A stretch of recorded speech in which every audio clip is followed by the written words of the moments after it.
가족이라는 이유로 당연했던 권리. 이제 법은 당신의 헌신과 배신을 판단합니다.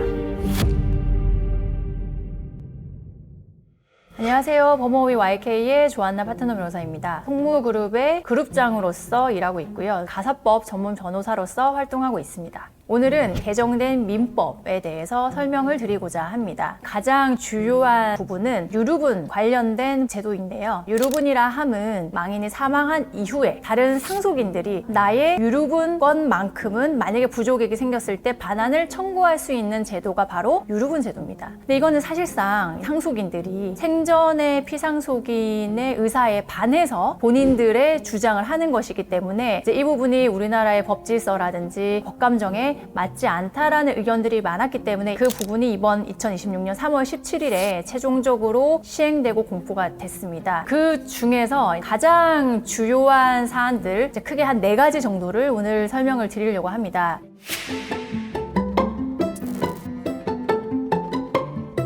큰 이슈가 되는 부분은 바로 이제 이 상속권을 상실시키는 제도입니다. 그러니까 부하라 사건도 부하라가 사망한 이후에 부하라를 양육하지 않았던 친부모가 갑자기 나타나서 부하라의 재산에 대해서 본인이 상속인이니까 재산을 달라라고 상속권을 주장을 했죠. 그 사건을 계기로 해서 부양 의무를 다하지 않은 직계 존속의 경우에는 상속권을 상실시킬 수 있다라는 법 조항이 들어왔었습니다. 근데 이번에는 직계 비속의 경우에도 상속권을 상실시킬 수 있는 규정이 추가가 됐습니다. 욕설을 자주 하거나 폭언을 한다든지 꼭 폭행에 이르진 않더라도 자주 다툼이 있거나 폐륜행위로 볼 수 있는 그러한 행위를 한 직계 비속 자녀들도 상속권이 상실될 수 있습니다. 즉 범죄 행위까지 이르지 않아도 되는 거죠. 그러면 연락을 하지 않는, 즉 연락이 두절된 거 정도도 폐륜행위에 해당돼서 상속권을 상실시킬 수 있는지 많이 물어보시는데요. 그 정도만으로는 폐륜행위라고 보기는 좀 어렵다라는 게 요즘 전반적인 입장입니다. 아직 이 부분에 대해서 명확한 판례가 나온 건 아니어서 좀 더 지켜봐야 될 것 같은데, 폐륜행위가 되려면 폭언, 그 다음에 폭행, 그 정도 사안에 이르러야만 폐륜행위로서 상속권이 상실될 수 있을 것으로 보입니다. 그러면 상속권이 상실되면 결국에는 유류분권도 상실이 되는 겁니다. 이 상속권 상실의 범위를 확대한 것은 결국에는 유류분권의 행사의 범위를 축소한 거다라고 볼 수 있습니다.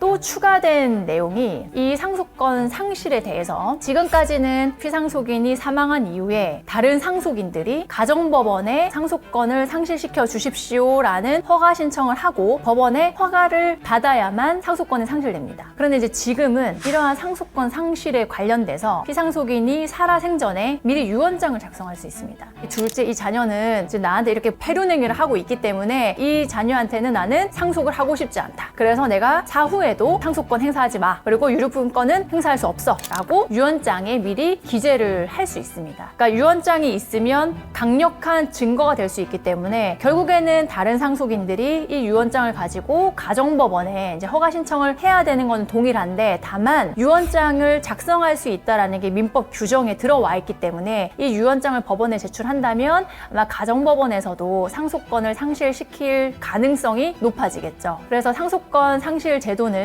좀 더 확대가 됐기 때문에 문의를 주시는 분도 많으시고 또 활용할 수 있는 부분들이 많으니까 이 부분은 변호사와 상의하셔가지고 미리 준비를 하시는 것이 좋을 것 같습니다.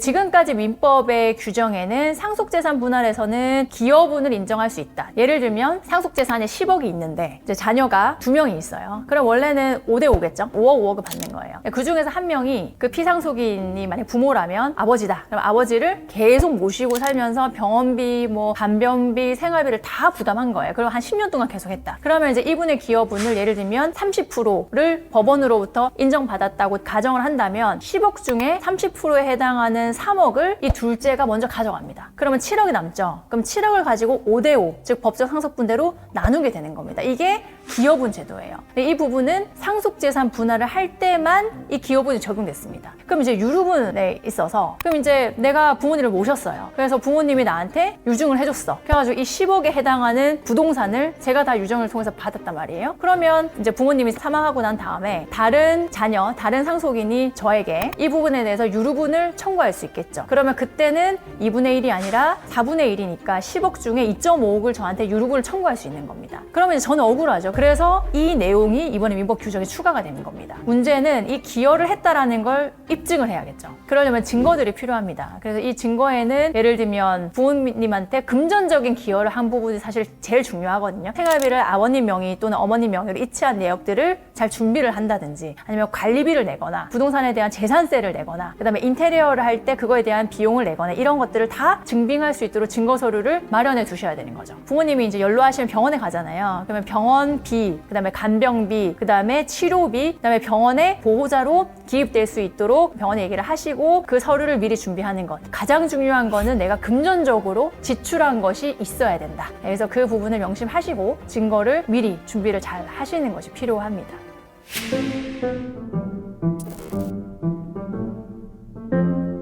지금까지는 유류분 반환 청구를 할 때에 이제 반환의 원칙이 원물 반환의 원칙이었습니다. 그리고 예외적으로 원물 반환이 불가능할 경우에 가액 반환을 할 수 있다라고 규정되어 있는데요. 이제 원물 반환을 하면 불편한 부분이 뭐냐면 부동산을 내가 유증을 받았는데 유류분 반환 청구가 들어오면 그 부동산의 지분을 넘겨야 되는 거죠. 그게 이제 원물이거든요. 그럼 지분을 넘기면 공유의 상태가 됩니다. 근데 공유의 상태가 되면 부동산을 처분할 때는 전원의 동의가 있어야 되고 그다음에 임대차 계약을 하거나 관리행위를 할 때도 과반수 이상의 동의가 있어야 되거든요. 그리고 대출을 하는 것도 처분행위로 볼 수 있기 때문에 전원의 동의가 있어야 돼서 굉장히 이제 불편해지는 거죠. 그리고 이제 더 나아가서 공유의 상태니까 결국에는 한 사람은 이 부동산을 계속 갖고 싶어 할 수도 있고 한 사람은 돈이 필요해서 정산을 받고 싶어 할 수 있죠. 그러면 그 공유자 중에 1인이 공유물 분할 청구 소송을 할 수 있어요. 그럼 이제 또 분쟁이 생기는 거죠. 그럼 공유물 분할 청구 소송을 하면 이 또한 현물 분할의 원칙이에요. 근데 보통 아파트 같은 경우에 현물 분할을 할 수가 없죠. 그럼 나눠가지고 구분소를 할 수도 없기 때문에 현물 분할은 사실상 이제 불가능한 거고 그러면 한쪽한테 지분을 넘기고 돈으로 정산을 해주거나 아니면 경매 분할을 하는 겁니다. 근데 경매를 하면 당연히 이제 시가가 더 시세보다 낮아지니까 서로 좋지 않죠. 그래서 유류분 반환의 원칙을 원물로 하지 말고 가액으로 하자라고 변경이 된 겁니다. 가액으로 하면 편리하죠. 그냥 소유권 그대로 가지고 있는 사람 가지고 있고 그 유류분에 해당하는 4분의 1이면 4분의 1에 해당하는 금액을 정산을 해주면 되거든요. 돈을 마련하기만 하면 되는 이슈만 남는 거지 별도의 공유물 분할이라는 분쟁이 남아있지는 않기 때문에 이 원물 반환의 원칙에서 가액 반환으로 변경이 된 겁니다. 다만 이제 이 법 개정 조항은 다른 개정 조항과는 다르게 2026년 3월 17일 시행 공포된 시점 이후에 상속이 개시된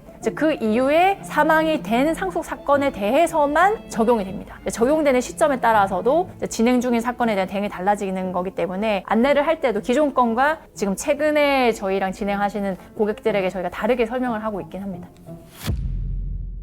이러한 상속의 분쟁은 사실 미연에 방지하는 것이 가장 좋기 때문에 요즘에는 미리 유증이라든지 증여를 통해서 분쟁이 발생하지 않도록 컨설팅을 저희가 해드리고 상속 재산을 미리 배분하는 자문들도 저희가 많이 드리고 있거든요. 그렇게 되면 나중에 유류분 분쟁이나 이런 것들이 좀 줄어들 수도 있죠. 그리고 피상속인이 사망한 다음에 소송을 제기할 때는 결국에는 증거들이 중요하기 때문에 미리 사전에 증거들을 취합해 두는 것도 사실은 굉장히 중요합니다. 사망한 다음에 그분으로부터 했던 증거를 수집하는 것은 사실상 불가능하거든요. 그래서 기여 같은 부분들을 미리 사전에 준비를 해서 나중에 소송에 미리 대비하는 것도 굉장히 중요하고 그리고 가장 좋은 방법은 상속인들 간에 분쟁이 발생하지 않도록 이제 사전에도 그렇고 이제 사망한 이후에도 그렇고 서로 욕심을 좀 버리고 양보를 해서 적절하게 합의하는 것이 사실은 가장 바람직합니다. 그래서 그때도 변호사 통해 가지고 협의서를 어떻게 잘 작성하는지가 추후에 분쟁을 막는 방법이기 때문에 그 부분에 있어서 변호사분과 상의를 잘 하셔서 준비를 하시면 좋을 것 같습니다.